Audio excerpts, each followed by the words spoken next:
Day one of the legal negotiating period was a rough day for the Carolina Panthers defense, but it did inspire a little bit of optimism for the Panthers offense. We'll break it all down right here on Locked On Panthers. You are Locked On Panthers, your daily Carolina Panthers podcast. Part of the Locked On Podcast Network, your team every day.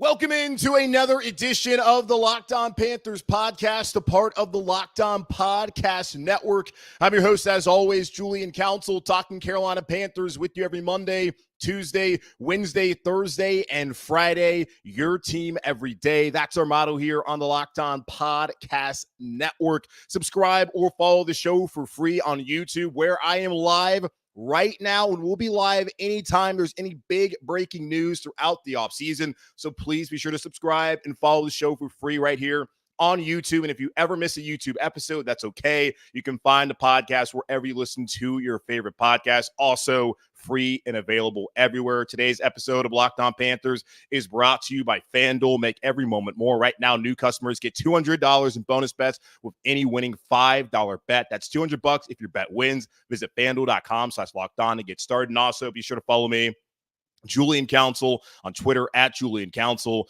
We're on Friday, and that's every Friday throughout the offseason. I'll be right here answering your weekly Friday mailbag questions, either at me or DM me to get those questions in. But of course, follow me first over on Twitter or on the other name that you want to call it. But I still call it Twitter here on the show. All right.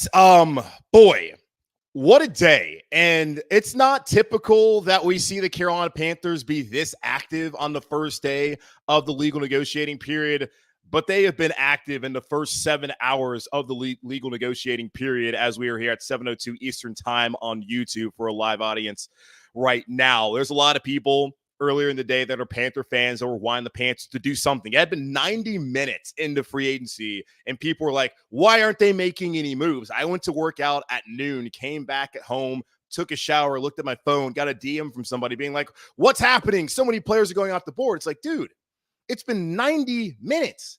You understand that these deals aren't even official until Wednesday at 4 p.m. Eastern time, that the Panthers are going to make some moves. They only have so much cap space right now that they can actually use, that they need to do some other things before they can start fitting in some of these big-time signings that you want them to make into that salary cap space that will really start 4 p.m. on Wednesday, March 13th. So people were freaking out about what moves are going to be made. And, well, it has not been a boring day if you're a Carolina Panthers fan. I know there's a lot of emotions right now, as about 35 minutes ago, the Carolina Panthers traded away Brian Burns. We're going to get into that. Frankie Luvu, he's no longer a Carolina Panther. The Panthers did add to the offensive line, paying a ton of money for a potential right guard, left guard. I don't know what guard he's going to play in Robert Hunt. So all of that coming up on the show. Remaining needs for the Carolina Panthers. Going to try and fit as much as I can in the next 35 minutes or so here on the show. Try not to give you like another hour-long episode like I did on Monday with Mike Kay from the Charlotte Observer. But starting off with Brian Burns, Carolina Panthers, they finally did it. And having conversations with Mike last week, that's when I taped it on Friday. You would watch it here on Sunday or on Monday here on YouTube, probably listen to it on Monday for the podcast audience. I had told him it felt inevitable to me that Brian Burns would not be a Carolina Panther, that the Panthers would find a way to trade him. There did not seem to be any progression, if there was any talks at all, in terms of a long-term deal for Brian Burns. We saw Josina Anderson tweet out right after the combine was over that the Panthers had ended talks of Brian Burns, that they were going to focus on free agency. When you hear that a team has ended talks, that feels like a divorce is coming. It's a little bit different from when you heard about Michael Pittman Jr. The Colts still wanted to keep him around. Chris Ballard said that he would be in Indianapolis in September. What do you know? He gets paid on Monday. You hear the same thing happening up in Baltimore with Justin Madubuike. What do you know? Justin Madubuike gets paid in Baltimore. The Panthers, though, silence from their general managers, silence from reports out there about the Panthers, just that Brian Burns non-exclusive franchise tag. They're not talking, and we'll see what happens there. This was headed to a trade. And you look at how this has gone over the last year plus, where the Panthers had an opportunity to trade Brian Burns for 2 first-round picks. One of them would have been in this year's draft. Another would have been next year's draft from the Rams. And then depending on who you believe, I've seen second, I've seen third. Either way, a day 2 pick. They could have had 2 firsts and a day 2 pick for Brian Burns, but said no. We value him too much. We want to build around Brian Burns. He is one of our franchise cornerstones. And then when they had an opportunity to pay him last offseason, they didn't do it. On March 10th a year ago, when they had an opportunity to trade him, when they moved up to number 1 to get Bryce Young in the draft, they didn't trade him. They didn't trade him or Derek Brown. They felt like it would be more difficult to find a top-tier edge rusher and defensive tackle than it would to be able to replace DJ Moore at the wide receiver position. And boy, so far have they been wrong, as DJ Moore was not replaced at all. The Panthers have the worst wide receiver core in the NFL, and that remains a top need right now throughout the rest of this offseason and free agency for the Carolina Panthers, and even heading into the draft. And with Derek Brown, we'll see if he gets extended. I would imagine that move is going to happen. But every time the Carolina Panthers seemingly have a successful first-round pick, they trade him away. Christian McCaffrey, he's gone for pennies on a dollar, or I guess the equivalent of a first-round pick, and honestly, that was the right move. But it's tough to see a player who's the best at his position, and honestly, looking at all the running backs that got paid today, is severely underpaid for a position that I don't even believe in paying. But Christian McCaffrey, they trade him away. DJ Moore, I never liked that move to begin with, but they trade him away, and now a year and a day later from trading away DJ Moore, Brian Burns is gone to the New York Giants for a 2nd and a 5th round pick. When the Panthers had an opportunity to get 2 firsts, one of them would have been in this year's draft that they could have absolutely used. And there's going to be the conversation of had they made that trade, they could have used one of those first round picks to the Bears. Ryan Poles, the Bears general manager, he's come out and said that deal was not getting done without DJ Moore. So at worst, the Panthers still give up DJ Moore, but they're sitting in the first round this year with an opportunity to get a top tier wide receiver in the first round, and also still have pick 33 and other picks down the road from the Rams. But that's not the reality we live in, unfortunately. They only get a 2nd and a 5th round pick, and Brian Burns becomes the 2nd highest paid defensive end in the NFL on a 5-year, $150 million max deal, which is, do the math, $150 million divided by 5. $30 million a year. That's what Brian Burns is looking for. It's $87.5 million guaranteed. Probably ends up being a 3-year, at the very least, $87.5 million deal for Brian Burns. So he gets paid. He goes to the Giants, a team that wanted him. Joe Shane was up in Buffalo with Dan Morgan. So that's a big reason why this deal is probably done with their relationship. And the Panthers are able to get not the equivalent of a first-round pick at all, but they were able to get the best compensation they could have hoped for. And we talked about this on the show. The non-exclusive franchise tag was never going to happen. The circumstances of Lamar Jackson were different last year, but teams still had an opportunity to try and put down an offer sheet. Now, the Ravens probably would have matched, because that would have been stupid to let an MVP at the quarterback position leave your team. But we have not seen it in 24 years since Joey Galloway went from Seattle to Dallas, where a team gave up 2 first-round picks to bring in a player on an offer sheet with the non-exclusive franchise tag. So that was never a reality. Looking at all the reporting I'd seen recently, especially from Albert Breer of Sports Illustrated, he felt like a 2nd-round pick would happen, but he was not sure how much more they were going to get. And what do they get? A 5th-round pick, pick 140. Now, the good thing is the 2nd-round pick that they get, number 39, is the Giants pick. The Giants also had pick 47 that they got in a trade from Seattle. So the Panthers get the highest of the 2 second-round picks for the New York Giants. They now have pick 33, 39, 65, and 100. So 4 picks in the top 100. But multiple needs still that need to be filled here this offseason. It's a tough pill to swallow. I did not want to see Brian Burns leave. I had the conversation with y'all last week that I was kind of coming around to maybe the best suit for the Carolina Panthers being trading Brian Burns. But that was with the caveat that they get a first-round pick and they can get a day 2 pick. Well, they didn't get a first-round pick. They did get a day 2 pick, which is something that is certainly of value, pick 39. But pick 140 in the 5th round, I mean, okay, cool. Like, that's just, as historically, that's going to be a player that does nothing for the Carolina Panthers. The hope is, though, Dan Morgan and Brant Tillis here with this rework front office, that they'll be better at drafting than Marty Herney was in the latter parts of the draft. Same thing with Dave Gettleman. Same thing with Scott Fitterer. Hopefully that trend will finally end in Carolina, but the 5th round pick, that's really not anything of value to me. Now, the Panthers need to be able to hit on that pick, which they have not done in the past, as I just mentioned. It's pick 39 that is the valuable pick. And the Giants, of course, we're not going to give up their number 6 overall pick to the Carolina Panthers. If the Giants had 2 first-round picks this draft, then maybe it gets done. But unfortunately, that's not the case. Good for Brian Burns.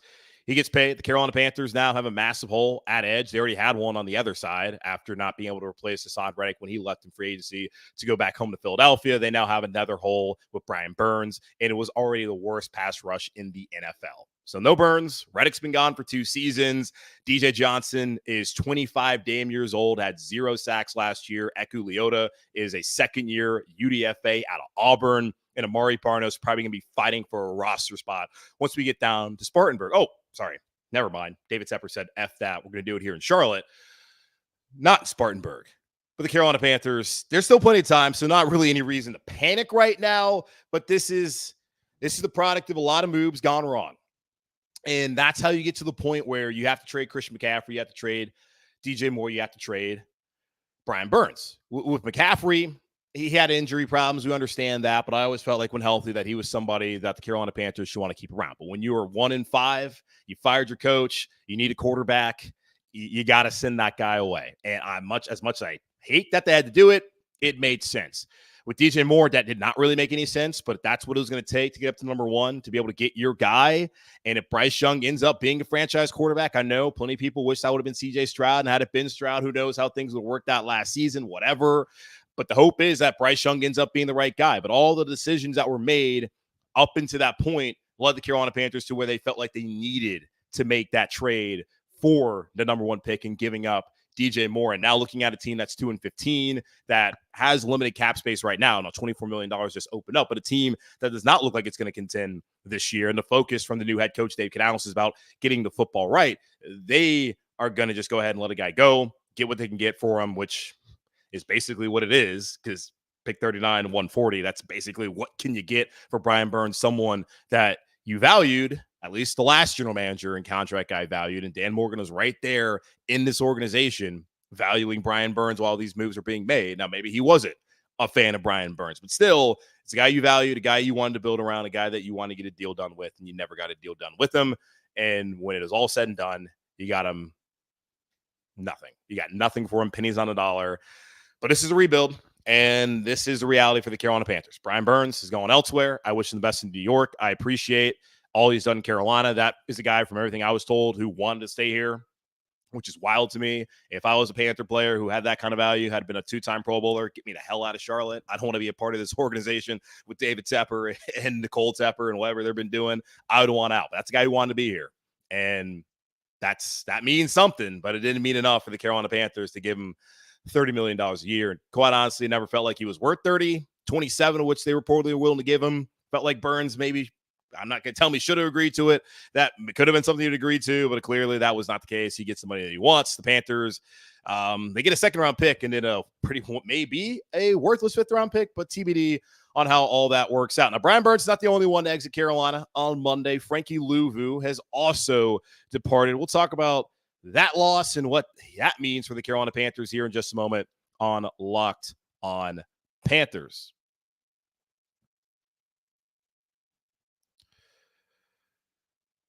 Say goodbye to busted brackets, because FanDuel lets you bet on every game of the tourney, whether you're betting on a big upset or a number 1 seed. It's time to go dancing on America's number 1 sportsbook. Right now, new customers get $200 in bonus bets if your first $5 bet wins. That's $200 to use on point spreads, money lines. You can even pick who's going to win it all. And y'all, I'm already in, man. I got some action right now. It's 7:00 live on the East Coast. I got some games that I'm betting on right now. So happy to have it. They have a lot of bonus bets, folks. I'm not a big gambler. I think it's kind of crazy to throw your money out there like that. But there's a lot of bonus bets. You can have them, but you might have to put down $5. And I was able to do it for bonus bets. So go do that. You can get $200. That'd be great for you. So go do it. ACC tournament going on. It's a tournament start next week. Just visit FanDuel.com/lockedon and bet on college hoops until they cut the nets down. So Brian Burns is no longer a Carolina Panther. The time-honored tradition of drafting a first-round pick, that first-round pick having success, and then getting rid of him continues here in Carolina. First, it was Christian McCaffrey. Well, hell, damn, you got maybe go all the way back to Julius Peppers, how that thing worked out. But let's not go there because he left on his own accord. But the Carolina Panthers were not able to. They got rid of Christian McCaffrey, got rid of DJ Moore, and now they've gotten rid of Brian Burns. Derek Brown, you're probably next. The hope is that won't be the case. The Carolina Panthers continue to work on an extension there. But the way we've seen things work out, not quite sure that will happen. Now, Frankie Luvu, who he is also left here in Carolina. The Carolina Panthers now have lost Brian Burns, Frankie Luvu, Von Bell, a surprise cut on Monday. We'll get into that later. And Dante Jackson, 4 starters from what was a top 5 defense in just total yardage, but a defense that was not overall that great according to EPA. They were not great in the red zone, didn't get turnovers, were awful getting after the passer, but there were some other things that went into that, like the offense being the worst offense in the history of the Carolina Panthers. That did not help them out. But a top 5 defense by just basic stats, but the advanced stats say that they really weren't. They were a bottom 3rd defense in the NFL this past year. And I can't imagine what they're going to look like now without Burns, Luvu, Bell, and Jackson, as all 4 of those guys have departed. Frankie Luvu signs in Washington on a 3-year, $36 million deal. And that's a tough one, man. Like, Brian Burns is one of the players that you want to keep. Whether you wanted to give him $30 million or not, understand that if you draft a player in the first round like Brian Burns, they go on to be a 2-time Pro Bowler, and they are no off-the-field issues, a leader within the locker room. That is someone that you want to keep. It did not work out for the Carolina Panthers. I understand the financials. I get that. But still, that is the kind of player you want to keep around. Frankie Luvu, someone that you found a diamond in the rough, who Phil Snow, to his credit, we want to sit here and we want to bash all the things that happened in the past. Phil Snow was watching the film. He's the one who pointed out Frankie Luvu. He brought him to Carolina, and from Frankie brought that dog mentality that Dan Morgan was talking about, and he turned himself into a hell of a player, over 100 tackles, back-to-back seasons, filling in for Shaq Thompson at that Mike linebacker spot this season when Shaq went out with that injury in week 2 against the Saints. Frankie Luvu was exactly the kind of player that you would want to keep around here in Carolina. I've talked about how he reminded me of the Panther linebacker greats of old, obviously starting with Sam Mills. You look at what Dan Morgan did during his time here, John Beeson, Luke Kuechly, Thomas Davis. Frankie Luvu felt like he was next. And for 2 years, he was. But it felt like this is a guy that hopefully one day you get to the playoffs, and he's one of the reasons why you're there, that he can be in the middle of your defense, wearing that green dot if necessary, and he can be someone who's running with his hair on fire, making plays, and can be a leader in this locker room and someone that's beloved by this fan base. Unfortunately, I'm sure people still love Frankie Luvu, but he's not going to ever have that legacy in Carolina because he's off to Washington, 3 years, $36 million, and Dan Quinn is probably going to do a hell of a job with him. And I'm excited to see what it looks like. I'm disappointed. I'm someone who came out and said that this is Frankie Luvu's chance to get paid. And I wanted him to get paid, and he got paid. I wish the Panthers would have given him $12 million per year? Wish they would have been able to do it. We've seen them go out there and he spent $100 million in reports. Like, they're not going to give the guy actually $100 million. But we've seen that they're willing to spend this offseason, just not willing to spend on a homegrown player who's a 2-time Pro Bowler and now a guy who was a diamond in the rough. And maybe they got outbid. I was talking to somebody earlier, as a lot of the Panther kind of targets were going off the board. We'll talk about those guys specifically in a moment. And the person told me the Panthers are just getting outbid. They're going hard after these guys. They're just getting outbid. Well, I guess they got outbid by Frankie. They certainly got outbid when it came to Brian Burns, guy that they weren't trying to match that price anyways with. But yeah, it sucks. It does. The Panthers defense, it got worse. And we've had the conversation, do you make the offense better at the expense of the defense? So Frankie Luvu is just leaving. They're not getting anything compensation-wise. Dante Jackson, no trade has been facilitated right now. If I'm a team out there, I'm not helping the Carolina Panthers out if I want Dante Jackson. And he's an okay starter. I would just wait and let him cut him. Von Bell, he's been cut, so the Panthers aren't going to get anything for him. Hayden Hurst, he got cut. They're not getting anything from him. All the players that they're getting rid of, only one of them, Brian Burns, they've traded, and all they've gotten is pick 39, which is valuable. And what they had last year didn't use on a terrible receiver in Jonathan Mingo, and then they have a 5th-round pick, 140. So it's not like they're building a war chest with all the guys that are departing here. It's going to take some time. I understand that. I've talked about I wanted more picks. They've gotten more picks, and one of them I like. It's tough. It's a tough day, but this is where they're at right now. When you are a team that went 2-15, you had to rebuild your offensive coaching staff with Dave Canales is now the head coach. You had to rebuild your front office. These are some of the things that happen. And it's not a surprise to me about Luvu. It's not really a surprise to me about Brian Burns just based off of how the writing has felt like it was on the wall over the last couple of weeks. Luvu, I'm guessing Washington was the highest bidder. And maybe he liked the scheme fit. I'm sure with Ejiro Evero, who he just played for, that Ejiro would have got the most out of him again in 2024. But we'll never know. As Frankie Luvu is headed to Washington, and Dan Morgan, the dogs he was talking about, that was one of them. And he is no longer here. So that's tough. So that's the negative, and that's the unfortunate part, because I just want to talk about the guys that have been here. And I mean, really, Burns is the key storyline from what's happened recently. Then Luvu happened right before that. We'll get into some of the positives. Carolina Panthers have gotten a high-price offensive guard. Whether you believe you should pay offensive guards that much money or not, that's what the market kind of necessitated. So we'll talk about that, the offense as a whole, and also some of the remaining needs for the Carolina Panthers as they head into the rest of free agency and look to build this roster heading into 2024 season. We'll talk about that here in just a moment on Locked On Panthers. This next segment is brought to us by our sponsor, BetterHelp. What's the first thing you do if you had an extra hour in your day? Personally, for me, probably would catch up on some sleep. A lot of us spend our lives wishing we had more time to sleep. That would be me. The question is, time for what? If time was unlimited, how would you use it? The best way to squeeze that special thing into your schedule is to know what's important to you and make it a priority. Therapy can help you find what matters to you so you can do more of it. If you're thinking of starting therapy, give BetterHelp a try. It's entirely online, designed to be convenient, flexible, and suited to your schedule. Just fill out a brief questionnaire to get matched with a licensed therapist and switch therapists anytime for no additional charge. Learn to make time for what makes you happy with BetterHelp. Visit BetterHelp.com/lockedon today to get 10% off your first month. That's BetterHelp, HELP.com/lockedon.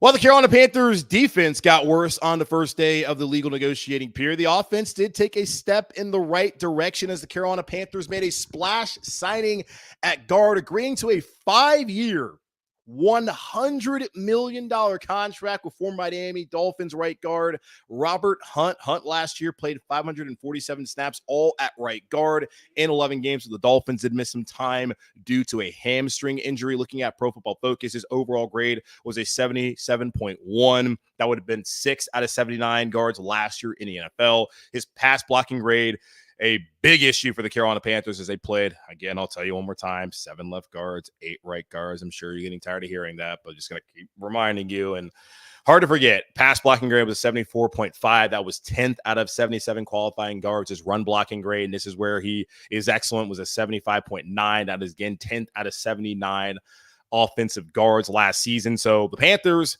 are getting a top 10 offensive guard from last season on a 5-year, $100 million contract. Now, really, it's $63 million fully guaranteed. I have not seen all the terms of the breakdown of how much he's going to get year 1, how much is a signing bonus, year 2, and all that other stuff down the road. But looking at it, 5 years, it's 500. It was $63 million. I'm thinking that's probably 3 years, $63 million really for Robert Hunt that he's absolutely going to get. The out in his contract would then be in, I guess it would be the 2027 offseason, because 4, 5, 6, 27 offseason. So I'm expecting that it's really a 3-year, $63 million deal where the Panthers can get out of it following the 06 season, or it's not the 06, 26 season. God, we're getting up here in 2020 something. But it'll probably be an out in the 27 offseason. So good player, allowed only 5 total pressures last year, 1 hit, 1 sack, 2 penalties, and he would have been the best offensive lineman on the Carolina Panthers a year ago had he been able to post those numbers. And this is important for Bryce Young. And you're seeing a lot of NFL teams actually go out there and pay a ton of guards, because that pressure up the middle, you can't work with that if you're a quarterback. Getting pressure off the edge, being able to step up into the pocket, make the throw, you can handle that. But if you're stepping up to the pocket and that's where the pressure is, and trying to get flush to the outside with the edge rush pressures coming, that does not work out for a quarterback. And a lot of NFL teams are recognizing that. In Carolina, with Bryce Young being, was he 5'11", 5'10"? I've forgotten how tall he is. For Bryce Young being an undersized quarterback, they got to protect the middle. They didn't do it last year. That certainly did not help Bryce. It seemed like every time he got to the top of his drop, there was somebody in his lap right away. And even if there was a receiver open, Bryce Young could not get the football to them. It led to a couple of interceptions last year, a couple turnovers, and the Carolina Panthers cannot have that. They came into the offseason knowing they had to fix the guard spot, and they have done that at least one of the guard spots by signing Robert Hunt to a 5-year, $10 million contract. $100 million, with $63 million guaranteed. Now, where is he going to play on the offensive line? So far throughout his career, Hunt has played 2,739 career snaps at right guard, 726 of them at right tackle, goose egg at left guard. Never played left guard at all. Austin Corbett has also played a ton of snaps at right guard, 3,442 snaps, but he has played 542 snaps at left guard. According to my good buddy Mike Kay, who was on the show yesterday, a few league folks, according to him, he's spoken with, believe Austin Corbett could be a suitable center in Dave Canales' offense. So Austin Corbett, who has not played center at the NFL level, couldn't move over to play center in this new offense. I'm still somebody who would like to see the Carolina Panthers go out there and draft a sitter. Mike disagreed, feels like that Bryce Young needs a veteran. I certainly understand that standpoint that he's coming from, but a couple of the veteran options have gone off the board right now. And looking overall at the offensive line, like Icky's going to be at left tackle. We know that. Left guard, I'm thinking Brady Christensen's now going to be a swing tackle for the Carolina Panthers, and that's going to upgrade that position dramatically. They didn't have Brady last year. We know that. But had anything happened to Icky or anything had happened to Taylor Moton, the Panthers would have been screwed. Now, they were already screwed in the beginning, but they would have been even worse off. And Bryce Young maybe been sacked 90 times instead of the 62 times that he was sacked. And that's probably hyperbolic, but of course, because he gave him a lot of sacks last year. But still, it would not have been a good situation. The best thing for the team as far as like trying to build overall depth and talent is having Brady Christensen work as that swing tackle. And you also know that you can come in and play guard. Damian Lewis from Seattle, he's a free agent. He's played with the Panthers offensive scheme before. That's going to be brought over here. Knows a lot of the offensive staffers. That's still somebody I'm targeting and think the Carolina Panthers are targeting as a left guard option to fill in there. So it could be Corbett at center, looking at right guard with Hunt, Moton, of course, at right tackle, Icky on the left side at tackle, then maybe Damian Lewis or somebody else who's going to be a lower cost player, certainly at that left guard spot for the Carolina Panthers. You can look at the money that was spent on Robert Hunt and really be confused. I've seen a lot of people, I forget what the term was, but basically using it as a term of like being the worst team in the league tax, that you have to overpay to get these kind of players. And I brought this up, I think last Monday's from Jeremy Fowler of ESPN.com following the combine.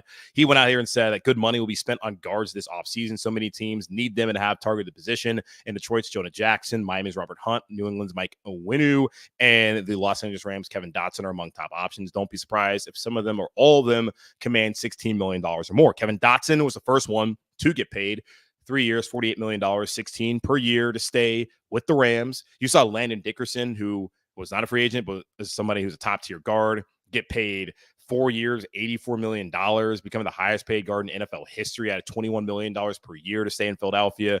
Jonah Jackson, he leaves Detroit to go to Los Angeles. They're spending a ton of money in guards, 3 years, $51 million, $34 million guaranteed. So that's $17 million for him. And I'm imagining that Mike Onwenu was going to get a lot of money, whether he stays in New England or goes elsewhere. Don't think I've seen a report on that since I've been live up here. So as far as what the market has been asking for, as far as like necessitating for these offensive guards, Carolina Panthers, they pay that market price. Now the years and the total is a lot, but I don't think that's what it's going to end up being. Why does that keep happening? I was recording the other day and the thumbs. Are you guys doing the thumbs down? Is that what's happening? Maybe that's what it is. I don't know. But I was even just recording a show the other day, not live, and the thumb down came up. So maybe StreamYard's just thumbs downing my takes, which I'm sure a lot of you do anyways. But yeah, there we go. The guard market, it was going to be a lot. The Panthers, maybe a slight overpay for Robert Hunt, but they did what they needed to do. Dotson was already gone. Dickerson was not even on the market. Jonah Jackson was gone. They're like, okay, let's go get our guy, and they're willing to do it. 5 years, $100 million, but $63 million guaranteed. Looking at the remaining needs for the Carolina Panthers, offensive guard still there. They signed Hunt, of course. He's going to probably play right guard. Looks like they're going to think about moving Corbett into center. And with that, if you're going to give Corbett a year to be the center, and then you can let him go next offseason, still wouldn't mind drafting a center. According to Dane Brugler of The Athletic, he feels like this is a draft that can have 4 or 5 centers be long-term starters in the NFL. Now, will that actually end up being true? I don't know, maybe, maybe not. But that's something I still feel like the Carolina Panthers should be interested in. A guy like Graham Barton out of Duke, he's been playing left tackle. I wouldn't want him to start off his NFL career as a starting center. I would want to wait, use him as a depth piece, and have him learn, then year 2 go out there, especially with a young quarterback in Bryce Young, who's going to need some experience. And as Mike pointed out in yesterday's show, definitely could benefit from a experienced center there at that position. But right guard, that's figured out with Robert Hunt. Left guard, I still think the Carolina Panthers are going to be in on a guy like Damian Lewis. So stay tuned for that. Center, of course, is now a need. This was something that happened after I'd recorded and put out that show with Bradley Bozeman. He has been released by the Carolina Panthers. He was due a $1.5 million roster bonus on Saturday, and this has become a common theme. You've seen Dante Jackson no longer here because of a roster bonus. Bradley Bozeman's no longer here because of a roster bonus they didn't want to pay. Panthers are only going to save $360,000, and then they create $7.2 million of dead money. Not ideal, but they didn't want to give him the roster bonus, and they feel like they can upgrade that position. TBD on whether that will happen. Lloyd Cushenberry is somebody that Mike brought up on the show. He signed a 4-year, $50 million deal, $12.5 million per year in Tennessee. It's 26 fully guaranteed at signing, $30 million total. So $30 million cash flow over 2 years for him, most ever for a center. So that may not have been in the market for the Carolina Panthers. They did just spend a ton of money on a guard, though. And center, as we talked about, a little bit more important than that. But a lot of teams in the NFL are paying a lot of money for guards. Tyler Biadasz, he's headed from Dallas to Washington to link back up with Dan Quinn, the new head coach there. 3 years, $30 million. Feels like a deal the Panthers could have done, but there's relationships at work there. Wide receiver. And this is one of the positions where early on in the day, I think people were getting a little, I don't know if anyone signed that. People were getting that kind of restless about, but still, Gabe Davis, that's somebody who would have been a logical target for the Carolina Panthers. He's been an inconsistent player, but someone who's put up decent numbers in Buffalo, playing with Josh Allen the last couple of years. He is also someone that has connections to Dan Morgan. You would have thought that would have helped out, but he's signed down in Jacksonville. 3-year deal worth $39 million with a chance to be $11 million at signing. And he's also, I believe, a Florida guy. He went to UCF. Not sure whether he's actually from Florida, but I'm guessing he's from the Southeast if he went to UCF. So he's off the board. Calvin Ridley, he, like now, is probably not going to stick in Jacksonville. That is the good news. Gabe Davis going off the board. I think Panther fans would rather have Calvin Ridley anyways. I mean, I'm sure there's people who would rather actually have the inverse. But still, with Gabe Davis signing in Jacksonville, probably makes it more likely that Calvin Ridley does not return to Jacksonville, and the Panthers are going to be able to potentially sign him. Now, a lot of money they got to spend. And I was reading from Dan Graziano about a trade, because this is something I was going to talk about. I was going to talk about T. Higgins. We can get into that on tomorrow's show. Too many things happen in the last couple of hours for me to even spend that much time talking about a potential trade for T. Higgins. And to be quite honest with you all, if I'm the Bengals last year, I'll just do this quick note. Last year, they had Jonah Williams, who came up to them after, I think it was Orlando Brown Jr. They brought him to play left tackle. They moved him to right tackle. He was upset. He asked for a trade. The Bengals told him to kick rocks. You're going to play here. He played well. The Bengals don't have any incentive to get rid of T. Higgins. They have a first-round pick, and they can draft a receiver in the first round. And then after that, they can trade T. Higgins. So right now, until the end of April, if I'm Cincinnati, I have no incentive to get rid of him. I also want to keep him potentially a first-round receiver. They want to do that. And Jamar Chase with Joe Burrow and go for it. They got Drew Sample coming back. They're a team that's still trying to win a Super Bowl come this upcoming season. So they don't have much incentive. And, you could lose something, but they're only going to get a second-round pick for T. Higgins. Is that really that big of a deal for the Cincinnati Bengals? So I'll talk more about that tomorrow. Just wanted a quick aside there. But Dan Graziano did talk about the Panthers. We're going to be a team that would be interested in Higgins, and he also said he expects him to at least look into Calvin Ridley as well. So it does not sound like the Panthers are going to be the big players when it comes to Calvin. But looking more at it, so wide receiver, that, of course, is a huge position of need, as Panthers have not fulfilled that just yet. Marquise Brown, Hollywood Brown, he's still available. So look at that as a guy the Panthers could target. Cornerback, big need for sure. Troy Hill, he is back on a 1-year deal. I think that's a good move, but he's also going to be 32 this season, and he's more of a slot guy. The Panthers got to find somebody to replace Dante Jackson, so they'll do that, and I feel like the corners a position they need to really look at in the draft as well. Tight end, some news came out, and I know Panther fans hate to hear this. Ian Thomas is a survivor, y'all. He is staying. Panthers restructured his deal. He was set to have a $6 million cap hit on a $3.65 million salary. The Panthers could have saved $2 million had they cut him. Only played 25% of the snaps last year. And this is from the guy who runs over the cap. His guess is that they got his salary down to 1.75. So that still should open up those $2 million that they could have saved had they gone out there and cut him. But he is not being cut. Stephon Sullivan's coming back. Got Tommy Trimble still here. Curious to see how active they're going to be in the tight end market now that that's happened. And Colby Parkinson, another logical move with Pat McPherson, the tight end coach coming over from Seattle to Carolina. He's staying in the division out there, NFC West, 3-year, $22.5 million deal, $15.5 million guaranteed to stay with the Rams. Will Dissly, he's also getting paid. He's going to the Chargers, 3 years, $14 million deal, $10 million guaranteed. Noah Fant, he's still available, and that really was the guy that I wanted the most out of those guys. As let me go ahead and check. Oh, yeah, Michael Winu did go out there and sign 3 years, $57 million. So all these guards are getting paid a ton of money. The next spot, because this is actually important, linebacker Frankie Luvu, as we know, not here in Carolina anymore. Looking at some of the other free agent linebackers, Jordan Brooks apparently just signed a 3-year, or agreed to, can't sign it yet, not official until Wednesday, but whatever. 3-year, $30 million deal to go to Miami. Azeez Al-Shaair is going to the Texans, 3 years, $34 million. Both of those guys would have made sense. So the Carolina Panthers, not quite sure what they're going to do at linebacker. Patrick Queen will be a name that's thrown out there. He's somebody that struggled a little bit when he had to wear the green dot. Now Shaq, when he comes back, he'll be the guy doing that. But he was set free the last couple of seasons with Roquan Smith there in Baltimore.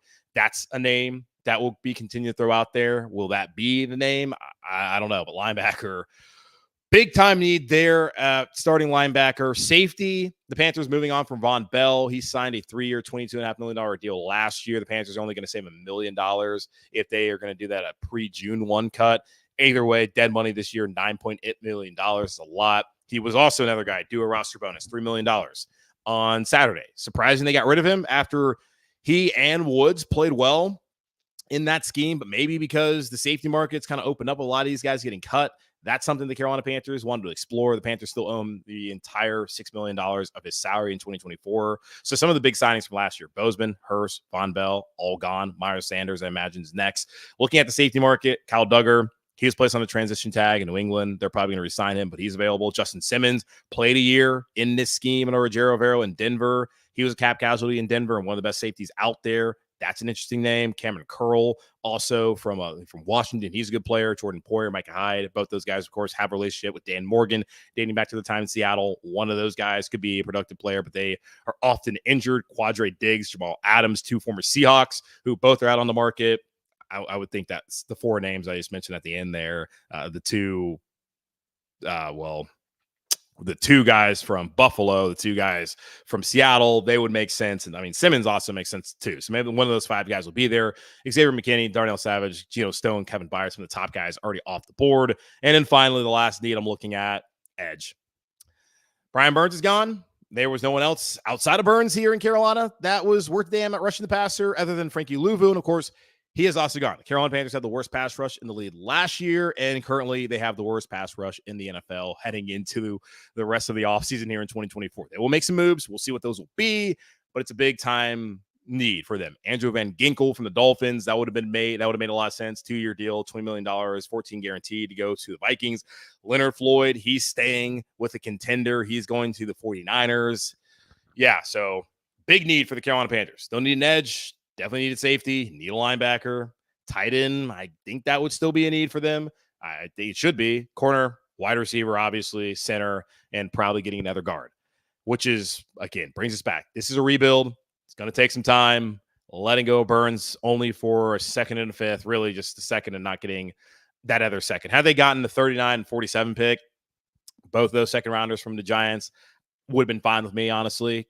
Not being able to get a first round pick still stinks, but able to get those 2 picks, but getting the 5th rounder, it's like, okay, hopefully it turns in. And I'm sitting here now brushing it off. That may turn into the best player in franchise history. I don't know, but not getting 47 as well, that's tough. That's a tough pill to swallow. Wish Brian best of luck. Wish Frankie the best of luck. The Panthers offense got a little bit better, and trying to build around Bryce is a priority. but they're not going to score enough points to win a lot of games next year, y'all. Just based off of what we saw last year, what they have on the roster, and all the things they need to fill. It's going to be tough when they're not going to get off the field without Brian Burns, without Frankie Luvu, plus Dante Jackson and Von Bell. We'll see what they do. Plenty of time. I encourage you to remain patient. I know it can be frustrating to see what's happened, but if they go out there and trade for T. Higgins, which we'll talk about probably in tomorrow's show, that's a positive move for the Carolina Panthers. They go out there and they're able to somehow sign, they bring back Hassan Reddick. That would be a positive move for the Carolina Panthers. Just wait and see how it works out. This is a team that went 2-15 last year. They were not going to be really the big time spenders for a bunch of players free agency, and typically the teams that win in free agency lose on the field, and the Carolina Panthers are a team that don't typically do much free agency and still find a way to lose on the field. They need to build through the draft. They got 2 draft picks, and they open up some cap space.